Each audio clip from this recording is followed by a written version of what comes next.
mulai masuk TK atau mau masuk SD di umur 6 atau 7 tahun. Ini memang masa bersama orang tua. Ini masa bersama orang tua di rumah.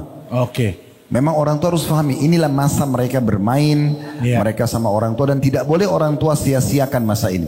Banyak orang tua yang sibuk dengan handphone, dengan aktivitas dan dilupakan anak ini di masa ini, keliru. Ini harusnya masa kebersamaan.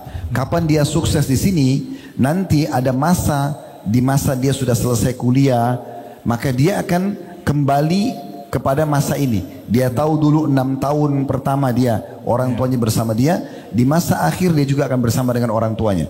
Salah di sini, salah juga di akhir. Kalau anak-anak dibengkalikan di sini, orang tuanya tidak punya urus, di masa tua pun dia tidak akan urus orang tuanya. Adab kepada guru, adab kepada syekh, adab kepada ustadz, adab kepada guru. Banyak kalau kita lihat sekarang ini murid-murid yang kurang ajar kepada gurunya, kurang ajar kepada ustadznya, kurang ajar kepada syekhnya, kurang ajar kepada orang yang pernah mengajarkan kebaikan kepada dia, sampai gurunya mengatakan murid itu murid yang durhaka. Kenapa? Karena sudah keterlaluan, kurang ajar kepada gurunya, sampai gurunya ditahdir, difitnah, dituduh dengan tuduhan yang tidak benar. Gak boleh dalam Islam. Orang yang mengajarkan kebaikan kepada kita, kita harus balas dengan kebaikan. Allah berfirman, hal jazaa'ul ihsan illal ihsan. Tidak ada balasan kebaikan kecuali apa? Kebaikan. Orang yang berbuat baik kepada kita, kita balas dengan kebaikan. Dan orang yang memberikan ilmu kepada kita lebih tinggi, lebih utama daripada orang yang memberikan harta kepada kita. Kalau kita lagi mengalami kesusahan, kesulitan, ada orang membantu dengan harta. Ya, umumnya dibantu dengan uang 1 juta rupiah, umumnya dibantu dengan uang 500 ringgit. Lagi susah kita bersyukur kepada orang itu. Kita mengucapkan beribu-ribu terima kasih. Ini harta. Tapi ilmu lebih utama daripada harta. Di saat kita tidak mengerti tentang Islam, tidak mengerti tentang sunnah, kita dalam kegelapan syirik dan bid'ah, ada orang mengajarkan sunnah, ini lebih baik daripada dunia dan seisinya. Maka kita wajib berterima kasih kepada orang mengajarkan Islam kepada kita, mengajarkan sunnah. Kalau umpamanya guru itu tidak mengajarkan sunnah, kita nggak akan tahu kita dalam kegelapan syirik dan kegelapan bid'ah. Dzulumatus syirik wa dzulumatul bid'ah. Masih ada guru yang mengajarkan kebaikan, kita wajib terima kasih. Alhamdulillah ada guru yang mengajarkan kebaikan kepada kita. Dia membimbing kita, mengajarkan ilmu yang bermanfaat buat kita, istri kita, anak kita, cucu kita, dan terus akan mengalir pahalanya sampai hari kiamat. Kalau uang yang diberikan habis dalam sekejap, habis. Sepekan, sebulan uang yang dikasih habis. Tapi ilmu yang diberikan akan terus bermanfaat sampai kita masuk ke liang kubur. Maka kita harus balas kebaikan orang-orang yang pernah berbuat baik kepada kita, yang mengajarkan kebaikan. Maka Rasulullah bersabda dalam hadis yang sahih, kata Rasulullah, la yashkurullah man la yashkurun nas, di halaman 85. Tidak bersyukur kepada Allah orang yang tidak bersyukur kepada manusia. Syukur kepada Allah, tidak bersyukur kepada Allah orang yang tidak bersyukur kepada manusia.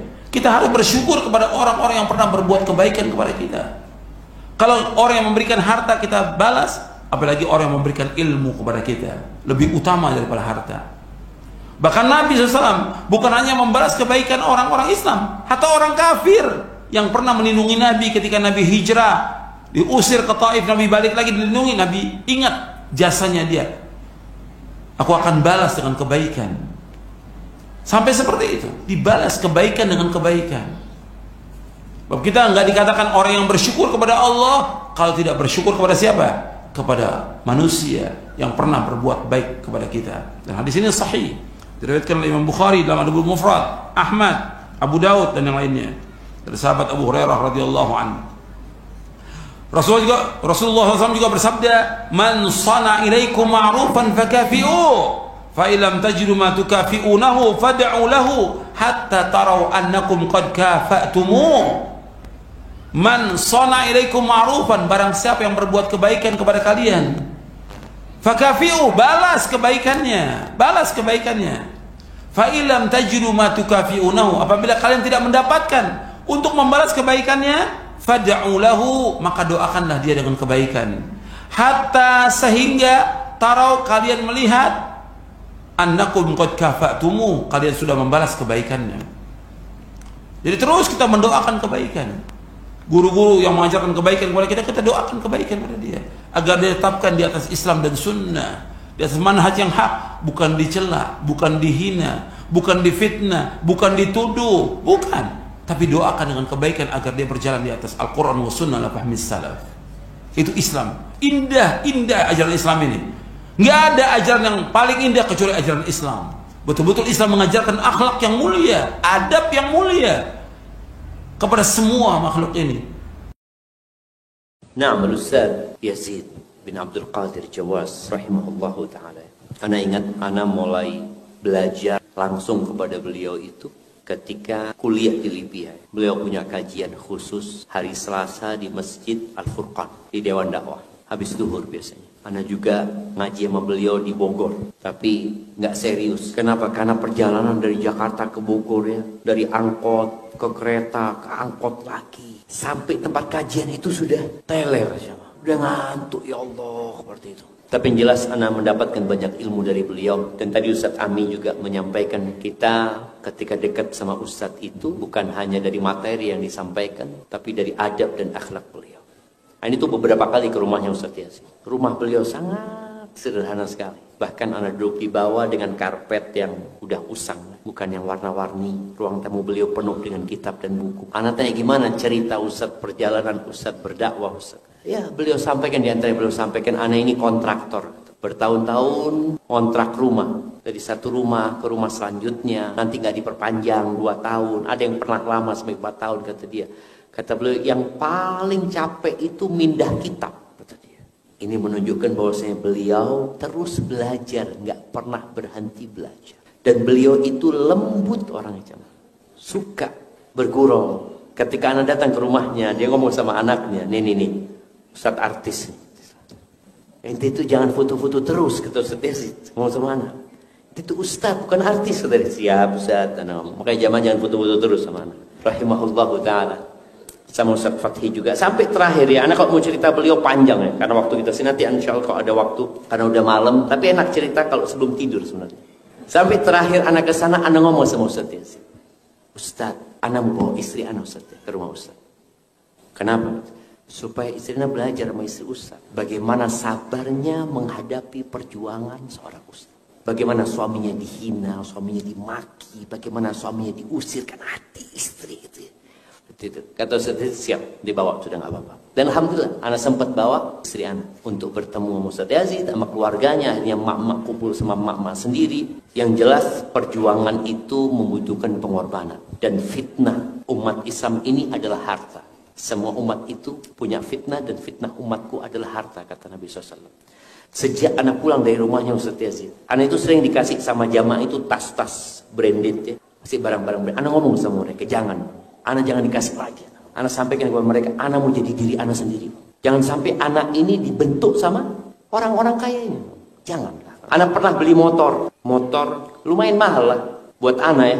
Harga 60 juta waktu itu beli motor. Setelah anak pakai berapa lama, anak tanya sama diri anak, buat apa anak beli motornya? Akhirnya anak jual lagi sudah, anak pakai motor biasa. Artinya dari rumahnya Ustaz Yazid, anak itu jadi lebih zuhud setelah melihat beliau seperti itu. Dengan gaya hidup yang biasa aja ya. Subhanallah, ada satu kisah indah ya. Ana nggak tahu beliau itu punya WA. Ana dapat WA yang Ana tadi bacakan WA-nya beliau kepada istri Ana, Ustaz Yazid. Ini WA beliau pertama kali ke Ana setelah beliau punya handphone yang bisa buat WA. Sebelumnya nggak pernah. Beliau mengatakan, Assalamualaikum Ustaz Syafiq, bagaimana kabarnya? Nggak ada namanya, ini Ana kan nggak tahu. Ada kabar yang beredar yang mengembirakan. Katanya ente nikah lagi. Ini WA Ustaz Yazid sama. Apakah berita itu benar? Anak nggak jawab, cuma anak nggak tahu nomor siapa. Beliau besoknya WA lagi. Bagaimana Ustaz Syafiq bisa dijawab pertanyaan anak? Yang tanya orang tua, dijawab dong. Subhanallah jamaah. Anak kan nggak tahu nomor siapa ini ya. Akhirnya anak jawab, doakan maka Allah berkahi. Anak ngomong gitu. Terus beliau doakan anak. Cuma anda nggak tahu, belum tahu. Beliau doakan barakallahu lak wa barak alaik wa jama'a bainakum fi khair. Ini doa beliau. Mudah-mudahan Allah Ta'ala berkahi pernikahan antum dan melimpahkan keberkahan kepada antum dan mengumpulkan kalian berdua dalam kebaikan. Mudah-mudahan Allah Ta'ala memberikan kebahagiaan, kerukunan dan kelanggengan dengan kedua istri antum sampai negeri akhirat. Mudah-mudahan Allah Ta'ala berkahi pernikahan antum dan dilimpahkan keberkahan, sakinah, mawaddah, warahmah, dan diberikan keturunan yang soleh dan solehat. Diberikan kelanggengan dalam kecintaan dan kebahagiaan dengan kedua istri antum dan diturunkan barokah dan rahmat dalam rumah tangga antum. Allahumma amin. Lalu beliau tulis di bawah, dari Yazid bin Abdul Qadir Jawas. Ana kan terlalu banyak yang WA aja, Ana nggak baca. Terus beliau WA lagi, Syafiq, ente kok nggak di WA? Ente kok di WA nggak jawab-jawab apa? Kata beliau, Masya Allah Zat, Ana baru ngeh kalau ini ternyata beliau yang WA. Maka Ana minta maaf sama beliau, rahimahullah ta'ala. Ana itu punya banyak dosa sama Ustaz Yazid. Jadi kalau cerita tentang Ustaz Yazid ya, dari sisi keilmuan, beliau termasuk yang memotivasi ana untuk belajar dan terus belajar. Kemudian dari sisi adab dan akhlak beliau, subhanallah, beliau orang yang sangat terbuka dengan kritik. Beliau ketika mengkritik, salah satu yang dikritik itu kajian di hotel ini. Dan ana berangkat jumpain beliau. Pada waktu awal-awal datang dari Madinah, ada teman-teman ngajakan kajian di hotel. Ana langsung diserang, "Tak boleh itu ya Allah," kata. Akhirnya ana datang jumpain Ustaz Yazid. Jumpain Ustaz Abdul Hakim, diskusi sama beliau. Masya Allah, beliau sangat terbuka sekali. Artinya ada hal-hal yang memang merupakan hanya pendapat pribadi. Ada hal-hal yang memang berlandaskan dalil, beliau sampaikan. Dan sekali lagi, ya ana mungkin nggak akan menemukan ganti seperti sosok Ustaz Yazid rahimahullahu ta'ala. Itu mungkin sedikit tentang beliau ya. Yang jelas kalau ana di rumah beliau senang sekali. Anak-anak kalau ana bawa ke rumah Ustaz Yazid, senang mereka. Dia katakan, kapan lagi ke rumah Ustaz Yazid? Karena mereka banyak dapat nasihat dari beliau rahimahullahu ta'ala. Dan semoga keluarganya dikasih kesabaran. Dan semoga umat Islam gak berhenti mendoakan beliau. Dan ilmu beliau jangan sampai berhenti di dada antum. Sampaikan kepada yang lainnya. Barakallahu fikum. Jadi bid'ah masuk karena dia telah membuat sesuatu tata cara peribadatan yang menyalahi Rasulullah SAW yang tidak diterangkan oleh Rasulullah sallallahu alaihi wasallam. Contoh lain lagi, Sa'id bin Musayyib. Sa'id bin Musayyib seorang tabi'in besar. Melihat seorang salat qabliyah subuh lebih dari 2 rakaat. Lalu dilarang. Jalan. Lalu orang itu mengatakan, apakah Allah akan mengazab saya karena saya salat? Tidak. Allah tidak akan mengazabmu karena salat, karena engkau mendirikan salat. Tapi Allah akan mengazabmu karena menyalahi sunnah. Ini perkataan besar sekali. Seperti orang yasinan pada malam Jumat.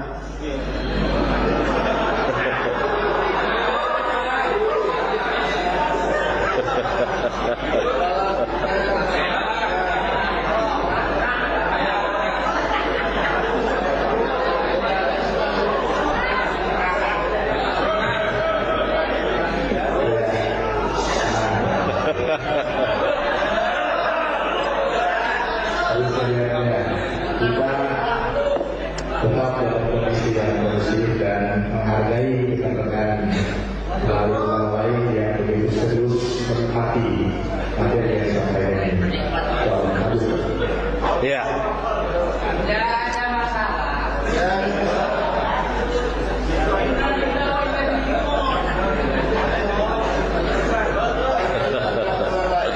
Iya. Saya mau jelaskan Pak. Nanti ada medan soal jawabnya ada. Saya mau jelaskan. Menjelaskan dulu, mudah-mudahan ada manfaat.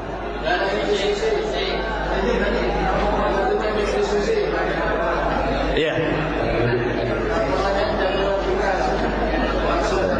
Iya, betul.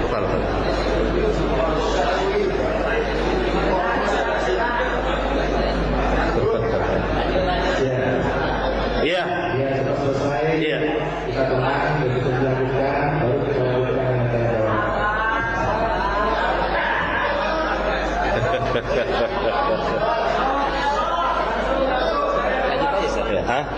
Iya.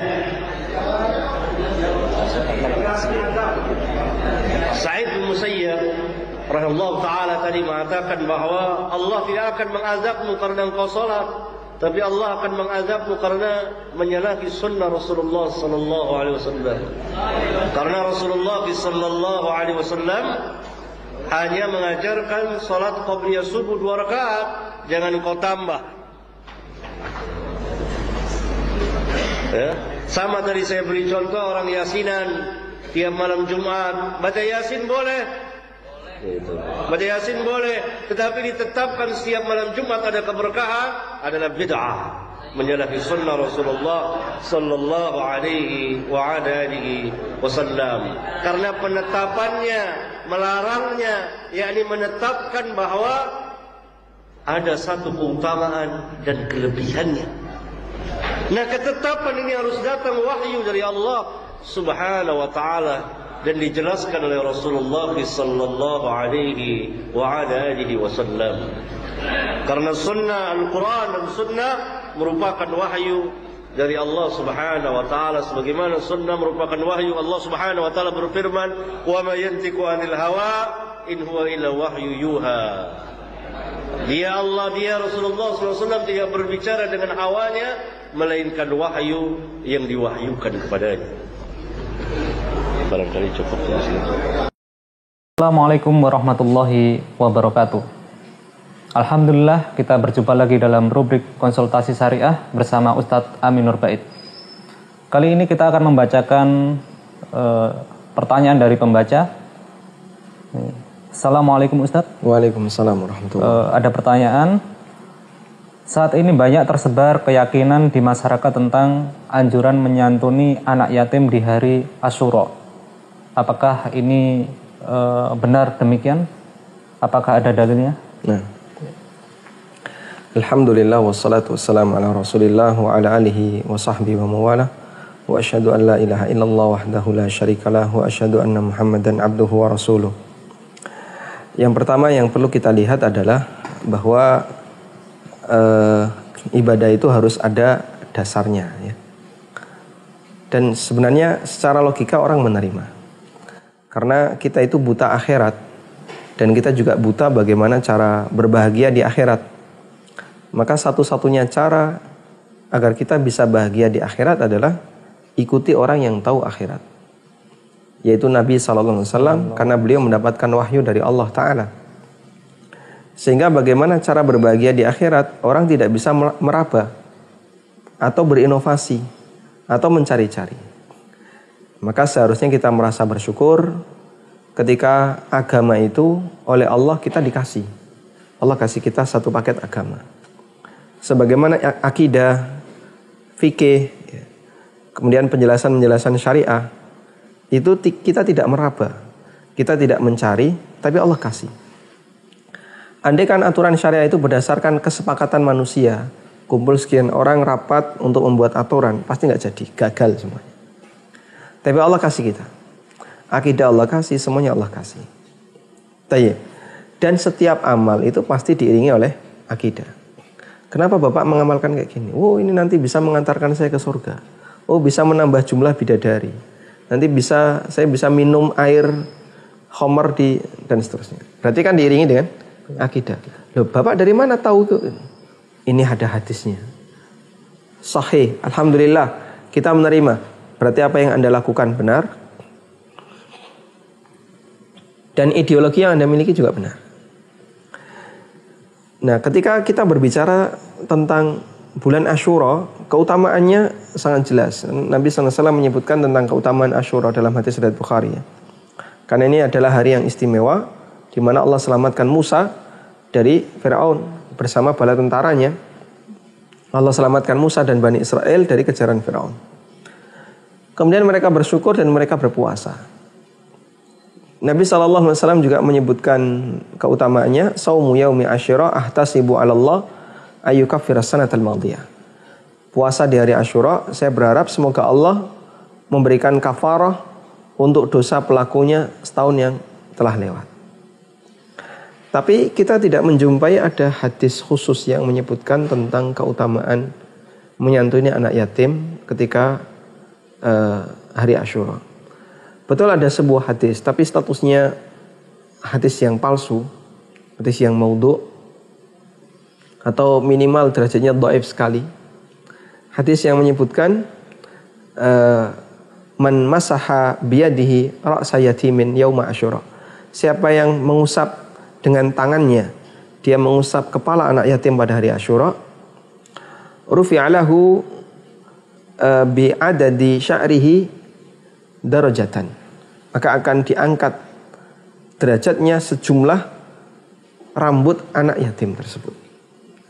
Sehingga kalau yang diusap ada, kita sekali usap rambut kan bisa ratusan ya. Maka akan naik derajatnya ratusan kali. Dan hadis ini hadis yang sangat lemah, hadis yang dhaif, sehingga tidak bisa kita jadikan sebagai acuan dan dalil. Karena itu tidak ada waktu khusus dalam menyantuni anak yatim. Nabi SAW memberikan keutamaan bagi mereka yang menyantuni anak yatim, seperti dalam hadis yang sahih, beliau SAW mengatakan, ana wa kafilul yatim kahataini fil jannah. Saya dan orang yang merawat anak yatim seperti jari ini di surga. Betapa dekatnya dia dengan Rasulullah SAW. Artinya keutamaan besar bagi mereka yang menyantuni anak yatim. Tapi mengenai waktunya tidak ada waktu khusus. Sehingga ibadah yang sifatnya mutlak, ya kita biarkan mutlak, tidak kita kasih batasan. Sehingga memberikan batasan itu justru memberikan tambahan aturan yang tidak ada dalam syariat agama kita. Wallahu a'lam. Demikian pemaparan dari Ustadz Ami Nurbait tentang hukum menyantuni anak yatim di hari Asyura. Mudah-mudahan bermanfaat, dan kurang lebihnya mohon maaf. Wassalamualaikum warahmatullahi wabarakatuh. Waalaikumsalam. Bismillahirrahmanirrahim. Perayaan hari kesedihan atau hari meratapi mayit. Ini perayaan khusus dilakukan oleh orang-orang Syiah lagi. Kapan mereka lakukan? Tanggal 10 Muharram, yang mereka sebut dengan perayaan hari Asyura. Seharusnya yang mereka lakukan adalah berpuasa. Nabi SAW suruh berpuasa Asyura, mereka ganti dengan perayaan. Perayaan apa? Hari kesedihan. Kenapa harus bersedih? Karena kematian Al-Husain bin Ali bin Abi Thalib radhiyallahu anhuma. Entah betul atau tidak di tanggal 10 Muharram. Ya. Yang jelas ini adalah kemungkaran besar. Dan yang parahnya lagi jemaah sekalian, penyebab Al-Husain itu wafat adalah karena mereka sendiri, orang-orang Syiah. Bacalah sejarah. Al-Husain ada di kota Madinah. Kenapa beliau bisa terbunuh di Karbala di Irak? Karena orang-orang Syiah ini mengirimkan surat sangat banyak sekali. Datanglah engkau kepada kami akan menjadi pendukung engkau. Akhirnya Al-Husain pun berangkat. Ulama-ulama besar dari kalangan sahabat berusaha mencegah beliau, termasuk Ibnu Abbas radhiyallahu anhuma. Gak boleh pergi. Tapi qadarullah Al-Husain pergi. Al-Husain radhiyallahu anhu, cucu Nabi Muhammad sallallahu alaihi wasallam. Sampailah beliau di Karbala di Irak, berhadapan dengan pasukan gubernur Irak, menunggu di sana. Disergap beliau dan akhirnya beliau terbunuh. Dan ini pasukan yang zalim, membunuh cucu Nabi Muhammad SAW. Dan itu tanpa persetujuan Khalifah Yazid bin Muawiyah ketika itu. Dia nggak setuju. Itu gubernur bertindak sendiri. Gubernur yang zalim, gubernur Irak ketika itu. Nah pertanyaannya jemaah sekalian, kemana orang-orang yang mengundang beliau? Orang-orang Syiah ini, mereka semuanya lari, takut, pengecut, nggak membela cucu Nabi Muhammad SAW. Tapi sekarang mereka pura-pura bersedih. Mereka penyebabnya, sekarang mereka pura-pura bersedih. Iya, itu sejarahnya jemaah sekalian. Kenapa Al-Husain bin Ali bin Abi Thalib wafat di Karbala? Ini gara-gara orang Syiah. Lalu sekarang mereka yang merayakan hari kesedihan.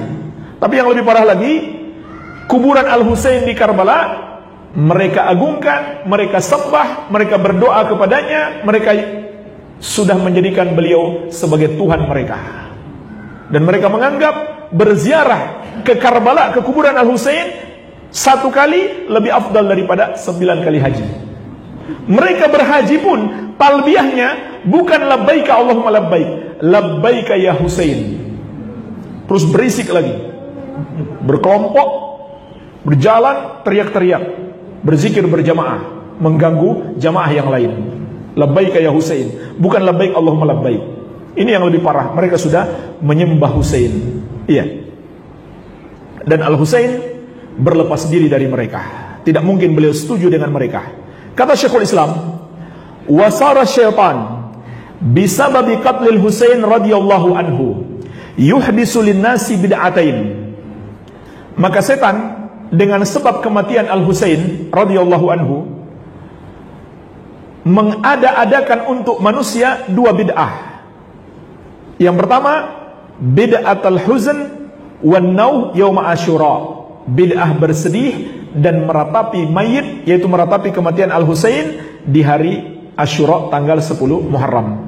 Padahal jemaah sekalian, meratapi mayit itu sendiri adalah dosa yang sangat besar. Iya. Di dalam hadis riwayat Muslim dari Abu Musa Al-Asy'ari radhiyallahu anhu, Nabi sallallahu alaihi wasallam bersabda, "Arba'un fi ummati min amril jahiliyah la yatrukunahunna." Ada 4 perkara pada umatku termasuk budaya jahiliyah yang belum mereka tinggalkan. Yang pertama, al-fakhru fil ahsab. Berbangga-bangga dengan keturunan atau dengan kesukuan. Bangga. Saya putra daerah, putra Indonesia, nenek moyangku seorang pelaut.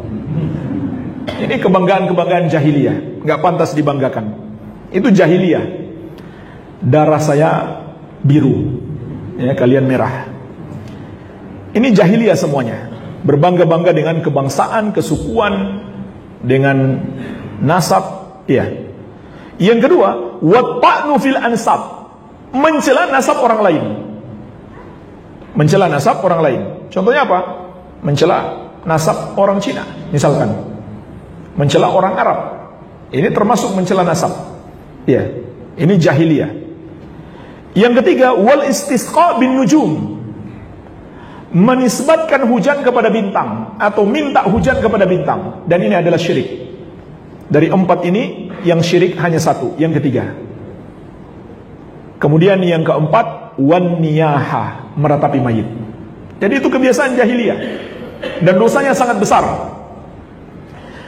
Juga dalam hadis riwayat Muslim dari Abu Musa Al-Asy'ari radhiyallahu anhu, Nabi sallallahu alaihi wasallam bersabda, "An-naihatu idza lam tatub qabla mautiha tuqamu yaumal qiyamah wa 'alaiha syirbalun min qatiranin wa dir'un min jarabin." Seorang wanita yang meratapi mayit, jika dia tidak bertobat sebelum mati, maka di hari kiamat dia akan dibangkitkan dalam keadaan menggunakan pakaian dari ter dan baju tameng dari penyakit kulis. Iya. Kenapa dalam hadis ini dikatakan wanita? Karena kebanyakan yang meratapi mayit adalah wanita. Tapi bukan berarti ancaman ini hanya berlaku bagi wanita. Ini juga berlaku bagi laki-laki. Oleh karena itu, wanita tidak dianjurkan pergi ikut menguburkan mayit. Juga tidak dianjurkan sering berziarah. Kalau kadang-kadang boleh, tentu dengan beradab sesuai syariat. Kalau sering, nggak boleh. Kenapa? Khawatirnya dia meratapi mayit. Apa contohnya meratapi mayit? Menangis sampai meraung-raung atau teriak-teriak. Itu namanya meratapi mayit. Kalau nangis biasa saja, hanya nangis keluar air mata, tidak sampai teriak-teriak, itu boleh, tidak mengapa. Nabi SAW pun menangis. Beliau menangis ketika kematian Ibrahim, putra beliau. Iya.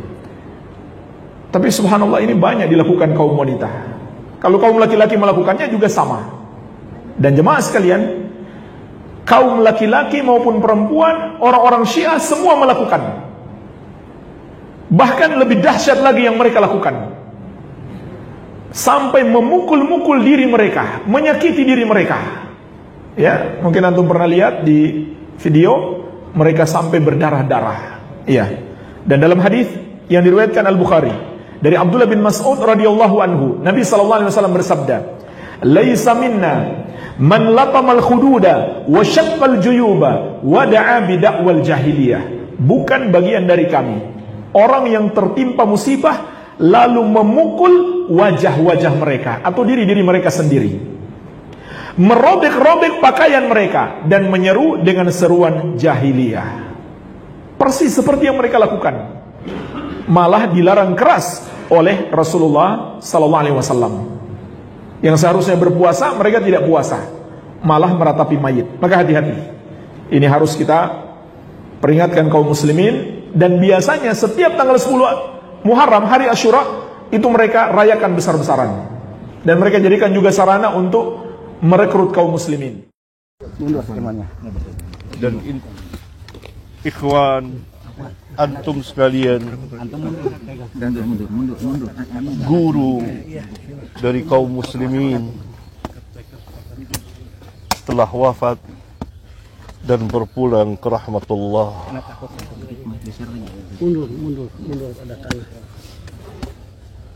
Beliau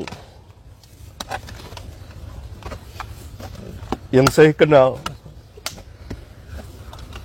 dari puluhan tahun yang lalu, tepatnya pada tahun 83,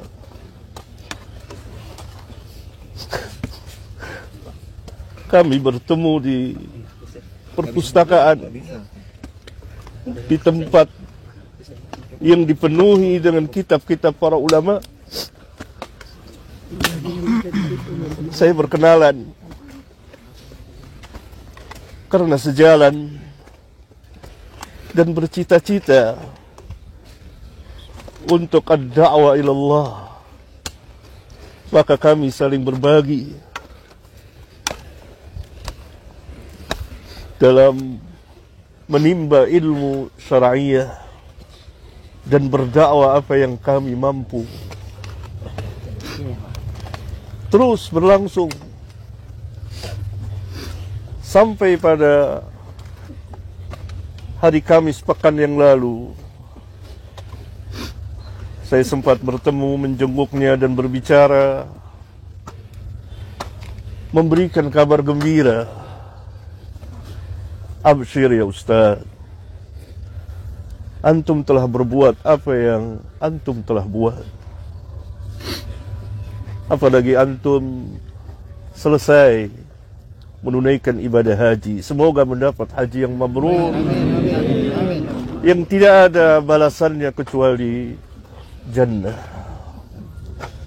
Beliau telah menginfakkan umurnya sekian puluh tahun untuk berdakwah ad-da'wah ilallah, dan saya kenal betul dengan lisan dan tulisan. Salah seorang ahli ilmu telah wafat. Inna lillahi wa inna ilaihi raji'un. Allahumma ajurni fi musibati wa akhlif li khairan minha. Dan beliau mengajarkan kepada keluarga dan kepada umat, dan sangat giat. Salah satu yang membuat saya tertarik bertemu dan memanggilnya dan berkenalan, selalu di tangannya ada pena dan buku kecil. Tidak lepas dari itu untuk menulis sejumlah fawaid ilmiah. Itu yang saya tahu. Maka kita berkenalan. Ikhwan sekalian, Imam Ahmad pernah berkata, Yaumul Janaiz, pada hari jenazah bagi ahlus sunnah disaksikan oleh manusia. Yaumul Janaiz yang membedakan di antara pembedanya. Oleh karena itu kita kepulangan beliau mendapat pelajaran yang sangat berharga tentang dakwah yang hak, dakwah salafiyah yang harus tetap ditegakkan. Kita mencintai beliau. Saya pribadi sangat mencintainya. dan kita selalu bersama. Tetapi tentu kita tidak akan mengatakan sesuatu kecuali yang diredoi oleh Allah Tabaraka wa Ta'ala. Seperti nasihat anak beliau di masjid, tidak boleh gulu. Doa.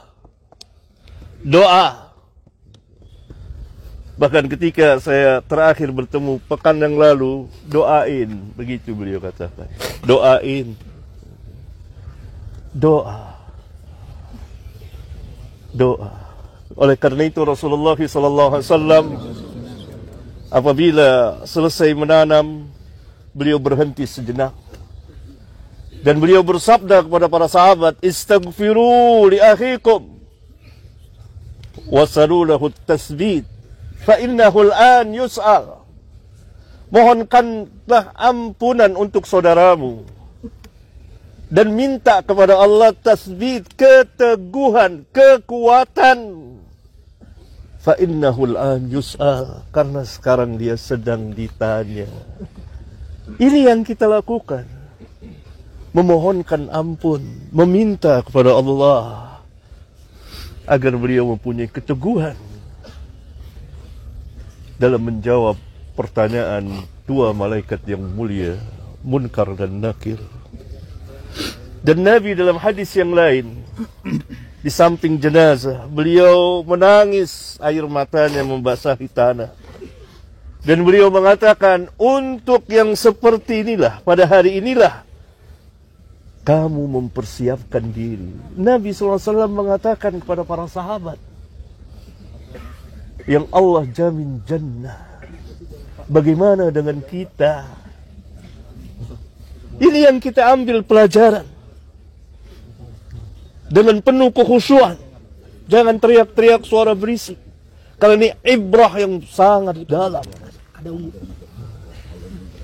Kita berduka dengan kepulangan Ustaz Yazid rahimahullahu ta'ala.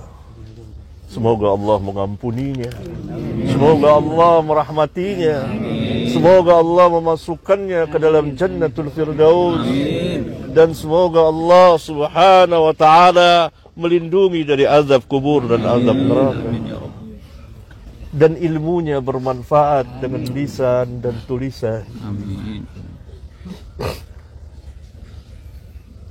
Utsman bin Affan setiap melewati kubur, berada di kubur, beliau menangis. Dia menyebut kubur, nangis. Ditanya, kenapa engkau menangis ketika disebut kubur atau berada di kubur, dan ketika disebut neraka engkau tidak menangis? Maka Utsman menjelaskan sabda Rasulullah SAW bahwa kubur adalah tempat yang pertama kali dari tempat-tempat akhirat yang akan dikunjungi oleh semua manusia. Kalau baik dikubur, selamat dikubur, maka selamat mudah kesananya. Kalau celaka dikubur, maka sulit. Ini dalam hadis sahih riwayat Imam Abu Daud. Semoga Allah subhanahu wa ta'ala melampangkan perjalanan saudara kita ini. Dan kita mendapat pelajaran yang berharga, ikhwan. Pertama, dari dakwah yang hak. Tetaplah berada di dakwah yang hak. Bagi para ustaz, para da'i, tetap mendakwakan dakwah salafiyah. Bagi kaum muslimin, ikuti manhatin. Karena manhat ini manhat yang hak. Manhat para sahabat radhiyallahu anhum ajma'in. Yang kedua, kita mendapat pelajaran kematian. Bahwa semua kita akan seperti, entah kapan waktunya. Tidak ada yang tahu perkara yang gaib. Saya Kamis kemarin meminta izin pada anak beliau, dia berada di ruang ICU. Hati saya gelisah. Kenapa hati saya gelisah? Saya harus ketemu, saya harus minta izin kepada anak beliau. Biar bagaimana saya harus ketemu. Saya berangkat. Saya masuk bersama Ustaz Zamzami dari Pekanbaru, yang juga dari Pekanbaru datang kemari untuk menjenguk. Beliau dicintai banyak orang. Maka saya melihat, tenang hati saya. Bahkan 2 jam berselang 3 jam, beliau telepon, Hati, Abah sudah meninggal. Kita tidak ada yang tahu perkara yang gaib. Rahasia Allah. Dan ada hikmah di balik itu. Perjalanan beliau panjang sekali. Berlika-liku. Suka dan duka. Doakan. Semoga Allah menerima amal kebaikan beliau. Menghapuskan kesalahan beliau. Dan beliau menjalani sakit. Yang Nabi SAW mengatakan sakit itu dapat menghapuskan dosa. Semoga bersih ketika beliau wafat. Wassalamualaikum warahmatullahi wabarakatuh. Innal hamdalillah nahmaduhu ta'ala wa nasta'inuhu wa nastaghfiruh wa na'udzu billahi min syururi anfusina wa min sayyiati a'malina. May yahdihillahu fala mudhillalah wa may yudlilhu fala hadiyalah. Asyhadu an la ilaha illallah wahdahu la syarika lah iqraran bihi wa tauhidan. Wa usalli wa usallim ala nabiyyina al-karim Muhammadin wa ala alihi wa ashabihi wa man tabi'ahum bi ihsanin ila yaumiddin. Yaqulullahu ta'ala fi kitabihil karim, ya ayyuhalladzina amanu taqullaha haqqa tuqatih wa la tamutunna illa wa antum muslimun. Ya ayyuhan nas ittaqu rabbakumul ladzi khalaqakum min nafsin wahidah wa khalaqa minha zawjaha wa batha minhuma rijalan katsiran wa nisaa'a wattaqullaha alladzi tasaaluna bihi wal arham innallaha kana 'alaikum raqiba. Ya ayyuhalladzina amanu taqullaha wa qulu qawlan sadida yuslih lakum a'malakum wa yaghfir lakum dhunubakum wa man yuti'illaha wa rasulahu faqad faza fawzan 'azima. Fa inna asdaqal hadithi kitabullah wa khairal hadi hadi Muhammadin sallallahu alaihi wasallam wa syarrul umuri muhdatsatuha fa inna kulla muhdatsatin bid'ah wa kulla bid'atin dhalalah wa kulla dhalalatin finnar. A'adana Allah wa iyyakum anin nar. Saudara-saudaraku kaum muslimin, jamaah Jumat yang dimuliakan oleh Allah Rabbul Alamin. Dunia adalah tempat ujian. Dunia adalah tempat di mana seseorang baik ataukah tidak baik kehidupan dia kepada akhirat kelak. Kebaikan yang Allah berikan hari ini dan juga kejelekan yang Allah berikan hari ini, itu semua adalah ujian untuk kita. Allah Rabbul Alamin menyebutkan di dalam ayatnya, wa nabluukum bisyarri wal khairi fitnah. Kami menguji kalian dengan kejelekan dan kami juga menguji kalian dengan kebaikan, dan itu merupakan sebagai ujian untuk kalian semuanya. Dan siapa di antara kita yang lulus dari ujian tersebut, maka surga menantinya. Namun kalau seandainya kita tidak sukses melewati ujian dan cobaan yang Allah Subhanahu wa taala berikan, maka tentunya tidak ada tempat bagi mereka kecuali nerakanya.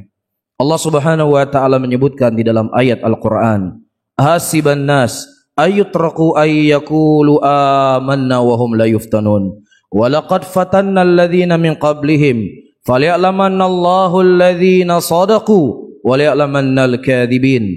Apakah manusia mereka menyangka mengucapkan kalimat keimanan begitu saja? Saya beriman kepada Allah, saya beriman kepada Rasul, saya sebagai seorang Muslim, saya sebagai pengikut Rasulullah sallallahu alaihi wasallam. Tidak. Allah akan menguji pengakuan kita tersebut. Allah akan coba pengakuan tersebut. Dan Allah yang Maha Tahu ini ingin melihat siapa di antara kita yang jujur dengan keimanannya dan siapa pula di antara kita yang bohong dan dusta dengan ucapannya. Dan di antara ujian dan cobaan yang Allah Subhanahu wa taala berikan kepada kita para hadirin, sebuah hadis yang diriwayatkan oleh Al-Imam Abu Dawud dari hadis Muawiyah bin Abi Sufyan radhiyallahu taala anhu. Beliau mengkhabarkan qama fina Rasulullah sallallahu alaihi wasallam, innahu man kana qablakum min ahlil kitab iftaraku ala 72 millah wa iftaraqa ummati ala 73 millah kulluhum finnar illa wahidah. Suatu hari Rasulullah sallallahu alaihi wasallam menyampaikan khutbah kepada kami. Ketahuilah oleh kalian sesungguhnya orang-orang sebelum kalian dari kalangan ahlul kitab, mereka terpecah menjadi 72 golongan. Dan kemudian umatku mereka terpecah menjadi 73 golongan. Dan semuanya diancam dengan neraka, kata Rasulullah sallallahu alaihi wasallam. Dan yang benar itu merupakan satu kelompok saja. Ini merupakan ujian yang berat buat kita. Ini merupakan sesuatu yang kita harus berusaha untuk mencari mana jalan yang benar tersebut.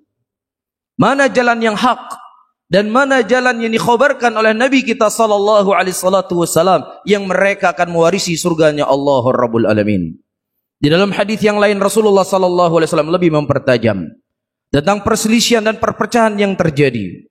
Sebagaimana riwayat yang disebutkan oleh Abdullah bin Mas'ud radhiyallahu taala anhu yang dikeluarkan oleh Imam Ahmad dalam musnadnya.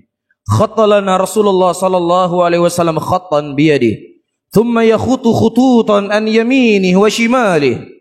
Suatu hari Rasulullah sallallahu alaihi wasallam menarik sebuah garis lurus kepada kami. Dan kemudian beliau menarik garis-garis yang sangat banyak samping kiri dan samping kanan. Kemudian beliau berkata, hadhis subul laisa min sabilin illa syaitan yad'u ilaih. Hadhis subul, jalan-jalan yang banyak ini, tidak ada satupun di antara jalan yang banyak tersebut kecuali syaitan yang menyeru manusia kepada jalan tersebut. Kemudian beliau berkata, membawa firman Allah Subhanahu wa taala, wa anna hadza sirati mustaqiman fattabi'uhu wa la tattabi'us subula fatafarraqu bikum an sabilih. Katakanlah, sesungguhnya ini merupakan jalanku yang satu. Ikutilah oleh kalian daripada jalan yang satu tersebut, kata Allah. Dan jangan kalian mengikuti dari jalan-jalan yang banyak. Karena kalau kalian mengikuti dari jalan yang banyak tersebut, akan memisahkan kalian daripada jalan yang satu. Akan menjauhkan kalian dari jalannya Allah. Akan menjauhkan kalian dari jalannya Rasulullah sallallahu alaihi wasallam. Namun terkadang menjadi pertanyaan, kenapa umat Islam bisa berpecah? Bukankah Nabi mereka satu? Bukankah Al-Quran mereka satu? Bukankah kiblat mereka satu? Semua kita yakin bahwasanya Al-Quran merupakan sumber hukum. Hadis Rasulullah SAW semua sebagai sumber hukum. Dan semua muslimin berpegang di atas Al-Quran. Semua muslimin berpegang di atas sunnah Rasulullah SAW. Tetapi kenapa mereka berselisih? Disebutkan oleh Sa'id bin Mansur dalam kitab tafsirnya. Beliau berkata, khaladata yaumin Umar bin Khattab radhiyallahu taala anhu yuhdithu nafsahu kaifa takhtalif hadhihi al-ummah nabi wa wahid wa qiblatuha wahidah wa kitabum wahidun. Suatu hari Umar bin Khattab radhiyallahu taala anhu bertanya pada diri beliau sendiri, kenapa umat ini bisa berselisih? Nabi mereka satu, kiblat mereka satu, kitab mereka satu. Apa yang ada di benak Umar bin Khattab radhiyallahu taala anhu ini juga menjadi pikiran kita hari ini. Ini menjadi sesuatu pertanyaan juga dalam benak kita. Kenapa umat Islam berpecah? Kemudian kata Abdullah ibnu Abbas radhiyallahu taala anhu, ya Amiral Mu'minin, unzila alaina al-Quran wa qara'nahu wa alimna mimma nuzil. Abdullah ibnu Abbas adalah sahabat yang mulia yang didoakan oleh Rasulullah sallallahu alaihi wasallam, Allahumma faqihu fid din wa alimu ta'wil. Ya Allah, cerdaskan dia dalam agama ini dan cerdaskan dia dalam menafsirkan Al-Qur'an. Dan beliau mengungkapkan alasan kenapa umat Islam mereka bisa berpecah. Kenapa umat Islam mereka tidak bersatu dalam keadaan kitabnya satu, nabinya satu dan kiblatnya satu. Kata Abdullah bin Abbas radhiyallahu taala anhu, diturunkan kepada kami Al-Qur'an. Dan kita membaca Al-Qur'an tersebut. Dan kita mengetahui apa maksud dan tujuan diturunkan ayat Al-Quran tersebut. Karena mereka menyaksikan langsung bagaimana Rasulullah menafsirkan Al-Quran. Mereka melihat langsung bagaimana Rasulullah mempraktekkan isi dari kandungan Al-Quran. Thumma ja'a ba'dana aqwamun yaqra'una al-Qur'an wa la yadrina mimma nuzil. Wa likulli qaumin ra'yun wa idza kana fihim ra'yun ikhtalafu wa idza ikhtalafu iqtatalu. Kata Abdullah ibnu Abbas, kemudian datang kepada kita setelah kita kaum yang mereka membaca Al-Quran seperti kita baca, nggak ada bedanya. Tajwidnya sama, idghamnya sama, iqlabnya sama, urutan ayatnya semua sama. Walakin la yadri mimma nuzil. Akan tetapi mereka tidak faham untuk apa ayat ini diturunkan. Mereka menggunakan akal dan logika mereka untuk memahami Al-Quran, untuk memahami kitabullah. Oleh karena itu kita melihat orang-orang liberal yang mereka menyeru bahwasannya semua agama sama. Tidak ada perbedaan di antara Islam dengan Kristen. Mereka juga membawa ayat Al-Quran. Mereka juga membawa hadis Rasulullah untuk membenarkan keyakinan mereka. Begitu juga kelompok yang mereka mengkafirkan sahabat Rasulullah, yang mereka menghina istri-istri Nabi Muhammad sallallahu alaihi wasallam. Ternyata mereka juga menggunakan ayat Al-Quran untuk mengkafirkan sahabat Rasulullah. Mereka menggunakan ayat Al-Quran untuk menghina istri-istri Nabi Muhammad sallallahu alaihi wasallam. Ada satu prinsip yang dilupakan oleh muslimin. Dan prinsip inilah sebenarnya akan menyatukan mereka di atas satu barisan. Prinsip inilah sebenarnya yang akan mengumpulkan mereka di atas manhaj, di atas metode, di atas jalan sebagaimana jalan yang telah digariskan oleh Nabi sallallahu alaihi wasallam. Irbad ibnu Sariyah radhiyallahu taala anhu, sahabiyun jalil. Sebagaimana dikeluarkan oleh Imam Abu Daud dalam sunannya. Rasulullah sallallahu alaihi wasallam menyebutkan dalam hadisnya, فَإِنَّهُمْ مَنْ يَئِشْ مِنْكُمْ فَسَيَرَ اخْتِلَافًا كَثِيرًا فَعَلَيْكُمْ بِسُنَّتِي وَسُنَّةِ الْخُلَفَاءِ الرَّاشِدِينَ الْمَهْدِيِّينَ تَمَسَّكُوا عَلَيْهَا بِالنَّوَاجِذِ وَإِيَّاكُمْ وَمُحْدَثَاتِ الْأُمُورِ فَإِنَّ كُلَّ مُحْدَثَةٍ بِدْعَةٍ وَكُلَّ بِدْعَةٍ ضَلَالَةٍ. Nabiuna al-Karim Muhammad sallallahu alaihi wasallam memberikan wasiat kepada kita, sebuah wasiat yang sangat besar. Sebuah wasiat yang sangat agung. Siapa yang memegang wasiat beliau maka dia akan selamat. Dan siapa yang seseorang melepaskan dirinya dari wasiatnya Rasulullah sallallahu alaihi wasallam maka dia akan binasa dan celaka. Sesungguhnya kata Rasulullah, kalian akan melihat perselisihan yang sangat banyak setelah meninggalnya aku. Iya, ini adalah berita dari tanda-tanda kerasulan Nabi Muhammad sallallahu alaihi wasallam. Dan Rasulullah tidak hanya menakut-nakuti umatnya bahwasanya akan terjadi perselisihan dan pertikaian yang sangat banyak, tetapi Nabi kita sallallahu alaihi wasallam memberikan jalan keluar untuk kita semuanya. Kata Rasulullah sallallahu alaihi wasallam dalam hadisnya, "Alaikum bisunnati wa sunnatil khulafa'ir rasyidin al-mahdiyyin."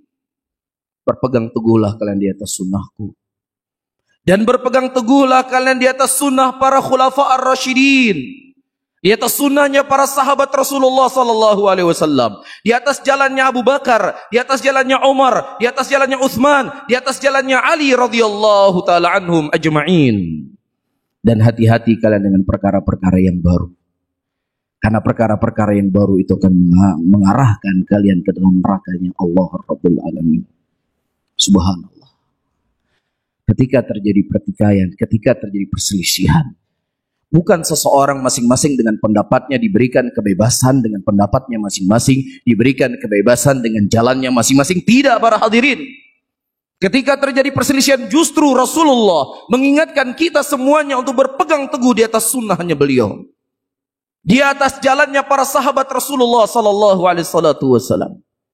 Kalau seandainya ini tidak memiliki makna, tidak ada faidah Allah menyebutkan ayat dalam Al-Quran, "Was-sabiqunal awwalun minal muhajirin wal ansar walladzina ittaba'uuhum bi ihsan radhiyallahu anhum wa radu'an." Dan orang-orang terdahulu, generasi-generasi awal, dari kalangan muhajirin dan orang-orang ansor, dan orang-orang yang mengikuti mereka dengan cara yang baik, Allah ridha kepada mereka dan mereka telah ridha kepada Allah. Allah menyebutkan tentang kemuliaan dan keutamaan para sahabat, menjadikan pelajaran untuk kita jadikan mereka sebagai acuan dalam kita beragama. Kita memahami Al-Quran, kita memahami As-Sunnah, bukan di atas pemahaman fulan, bukan di atas pemahaman alan, tetapi di atas pemahaman para sahabat Rasulullah sallallahu alaihi wasallam. Karena ini merupakan jalan keselamatan. Sahabat Rasulullah dididik oleh Nabi sallallahu alaihi wasallam. Mereka melihat langsung bagaimana Rasulullah mempraktekkan syariat Islam ini. Sehingga sungguh benar apa yang disebutkan oleh Imam Malik rahimahullah. Apa saja yang bukan agama di zaman Rasulullah sallallahu alaihi wasallam sebagai pegangan dalam ibadah, sebagai keyakinan ataukah muamalah, maka bukan agama juga pada hari ini. Maksudnya apa? Apa saja yang tidak difahami oleh para sahabat, apa saja yang tidak diamalkan oleh para sahabat Nabi sallallahu alaihi wasallam, kemudian ada orang yang menisbatkan itu kepada agama hari ini, maka itu bukan agama, kata Imam Malik rahimahullahu taala. Oleh karena itu Abdullah bin Mas'udin radhiyallahu taala anhu ardahu mengingatkan kepada kita semuanya para hadirin, pentingnya kita memahami Al-Quran, memahami sunnah Rasulullah sallallahu alaihi wasallam di atas pemahaman para sahabat. Kalau tidak kita akan terberai daripada jalan yang lurus tersebut. Sebelumnya saya membaca sebuah ayat di dalam Al-Quran. Allah mengatakan dalam ayatnya, "Wa man yushakkikir rasul min ba'di ma tabayyana lahul huda wa yattabi ghaira sabilil mu'minin nuwallihi ma tawalla wa nuslihi jahannam wa sa'at masira." Dan siapa yang mereka durhaka kepada Rasulnya dan kemudian dia mengikuti selain daripada jalannya kaum mukminin. Jalan kaum mukminin adalah jalan kaum mukminin disebutkan oleh Imam Syafi'i adalah jalannya sahabat Rasulullah sallallahu alaihi wasallam. Dan siapa yang mereka yang tidak menjadikan jalan kaum mukminin, jalannya para sahabat Rasulullah sallallahu alaihi wasallam sebagai jalan yang dia berjalan di atas jalan tersebut, maka kami akan palingkan mereka kemana mereka berpaling.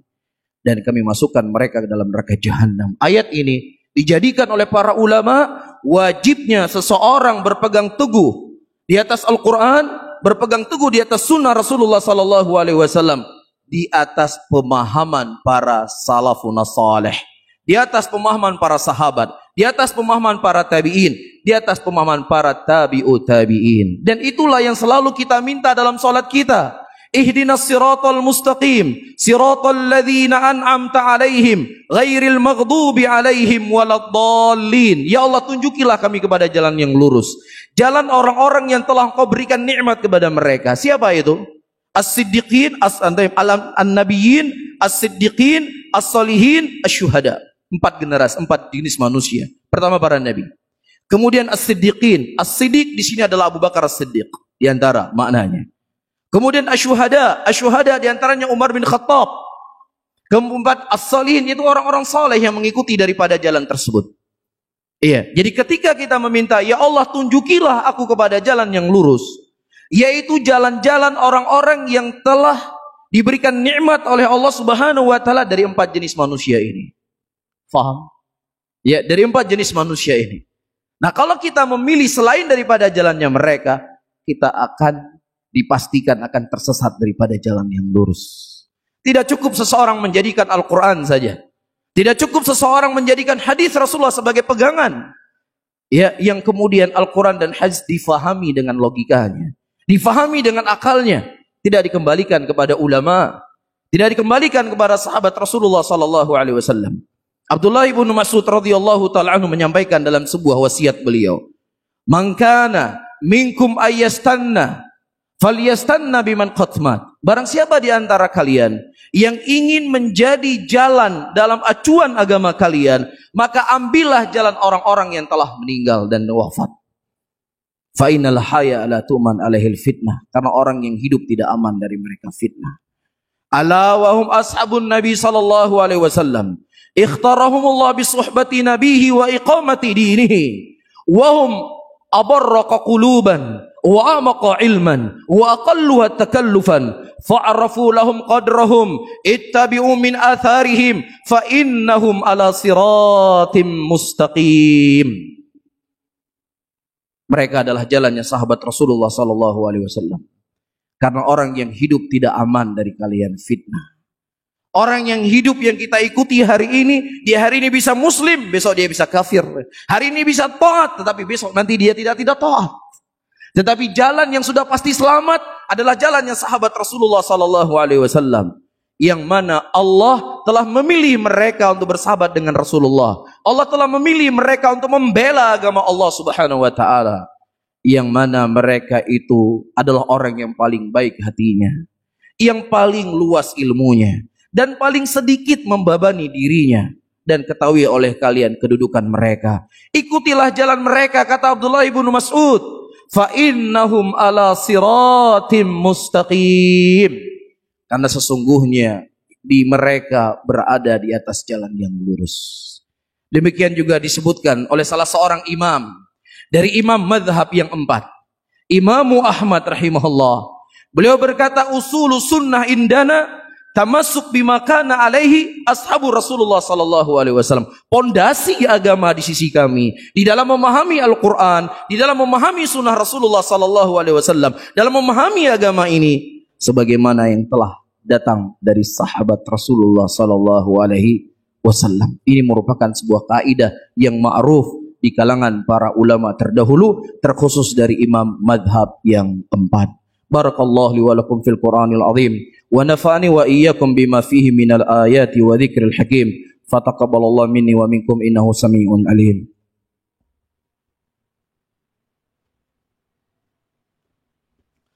Alhamdulillah hamdan katsiran thayyiban mubarakan fih mubarakan alaih kama yuhibbu rabbuna wa yarda. Wa usalli wa usallim ala nabiyyina al-karim Muhammadin wa ala alihi wa ashabihi wa man tabi'ahum bi ihsanin ila yaumiddin.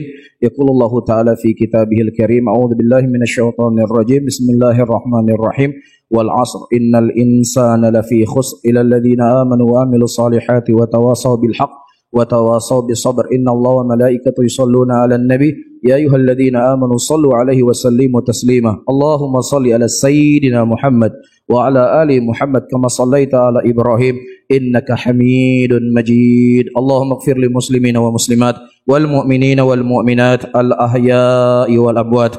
Rabbana atina fid dunya hasanah wa fil akhirati hasanah wa qina adzaban nar. Akhiru da'wana wa aqimus shalah. Sallallahu alaihi wasallam.